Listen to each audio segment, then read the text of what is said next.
శివ నన్ను అడిగింది, దేవుడు ఇలా చేయగానే స్వస్థత జరుగుద్ది కదా, మాట చెప్పగానే స్వస్థత జరుగుద్ది కదా, నీకెందుకు చేయట్లేదు, నువ్వు దైవజనుడు కదా.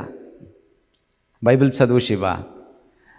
యోబుకి స్వస్థత లేట్ అయింది, యోబుకి ఆశీర్వాదం లేట్ అయింది, లాజరుకి ఆశీర్వాదం లేట్ అయింది. మేబీ దేవుడు నన్ను ఎక్కడో వంచాలనుకుంటున్నాడు, ఎక్కడో మలచాలనుకుంటున్నాడు, ఎక్కడో చెక్కాలనుకుంటున్నాడు, ఎక్కడో నాకు పాఠాలు నేర్పించాలనుకుంటున్నాడు.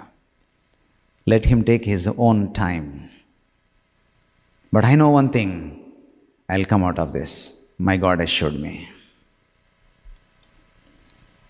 The greater the suffering, the greater the closeness with Christ. శ్రమలు రానివ్వండి, కష్టాలను రానివ్వండి, ఎంత శ్రమైనా రానివ్వండి, ప్రొవైడెడ్ అవి నన్ను దేవుడికి దగ్గరగా చేసేటట్టయితే ఎంత శ్రమనైనా రానివ్వండి. మీకు ఒక లిట్మస్